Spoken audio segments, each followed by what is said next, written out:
Hey guys, Eric Keener here. I wanted to do a video today geared a little bit more towards newer Spiros, and today's video is on how to set up a dive board. There's a lot of different ways, but I wanted to just go through the ways that I did it.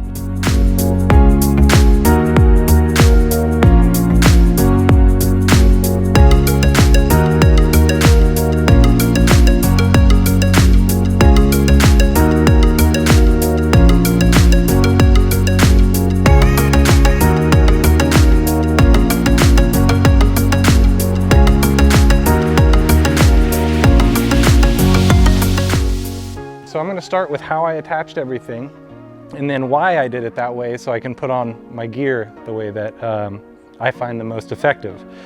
So I went out and I bought 8 of these boogie board leash plugs. They're super cheap. You can get them on Amazon or at your local surf shop.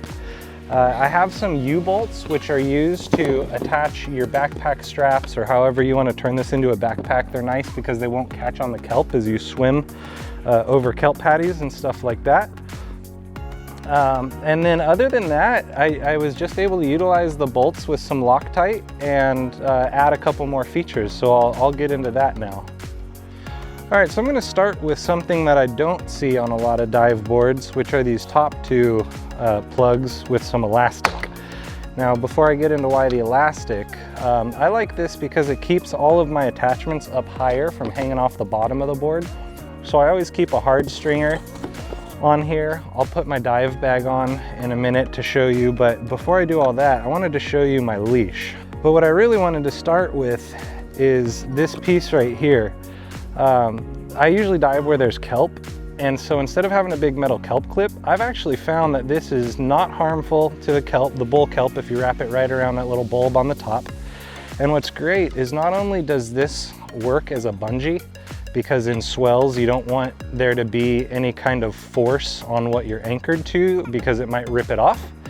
So this is a bungee that goes about 3 feet, but if I need it to be a little bit longer, I've actually set this up to where I can untie this and get about 6 extra feet plus my bungee.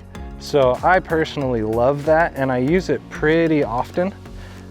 So when I set up the board for my buddy, that's one of the first things I did for it.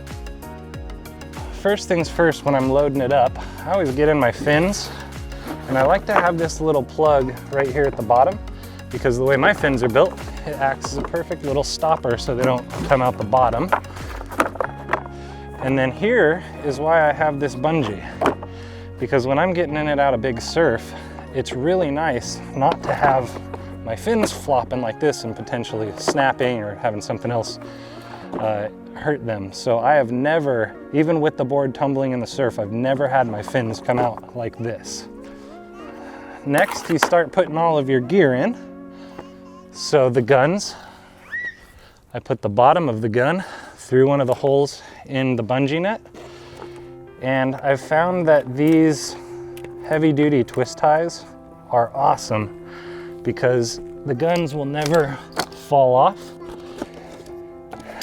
and they don't bounce around while you're carrying it like a backpack, which is really nice. I have clips on the back of the guns here, you can see, so that I'll just clip them to the bungee, because every time you load up your board, you want to make sure everything is tied in case it really does tumble and get away from you. You don't want to have a yard sale and lose hundreds or thousands of dollars worth of gear. Okay, so one thing I wanted to differentiate between how I did my original dive flag and the one that you'll see on the board that I built for my buddy was, this was really DIY, just with some PVC pipe and some zip ties and a PVC pipe cap that got screwed into one of the U-bolts up front. And this just goes on and clips in, so that if it rolls, it doesn't come off. And that allows me to see the board from a lot further away. If I clip it to some kelp and swim 100 yards away, I can easily find my board with this up. And people from the shore know that there's not a guy out there that's drowned. Most likely he's just diving somewhere. The one that you saw on the board, my friend found for me, and it's actually a kayak flag holder, and that thing is really sweet and pretty cheap. So I'd actually venture to go for that one next time if I build myself another one. Next, I have a little dive bag where I like to put all my random stuff until I'm ready to use it. I always keep an underwater safety whistle, marine whistle. A lot of times when I'm hiking, I'm not wearing my gloves or my booties or my mask, so that goes in here along with my dive light, my scallop iron, and I always keep a little dry box with me for my keys and license and anything else I need in here. So that gets clipped right onto here. This middle piece goes under the bungee along with my float line, which gets connected. One end gets connected to the gun that I'm going to immediately use. Pretend I tied that correctly. So that when I'm ready to hunt, all I have to do is pop the gun off and my float line's already attached and I'm good to go. So another difference you'll see between my board and the one that I recently built is how I did the backpack straps. I opted for something that's really fast and a little less comfortable.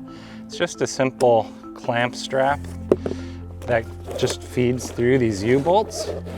And when I get into the water, I just slip it off and stuff it into my gear bag. And then when I'm ready to get out of the water, I put it back on, and I can even put the backpack on while I'm in the water to help me get out, so I'm not, getting tangled up in gear as the brake is pushing me around. But one thing I wanted to note was I did 3, and on the red board I did 4 because he wanted the nice padded backpack straps. So that's the only difference here. But when you get these U-bolts, make sure you get the ones that have this flat piece here so that it has something to pinch and keep some additional room for your clips or your straps or whatever to fit under here. At the same time, I wouldn't go with like an eye bolt or something because you're going to be catching kelp, whereas the kelp on these just slides over and you're not getting any friction on that.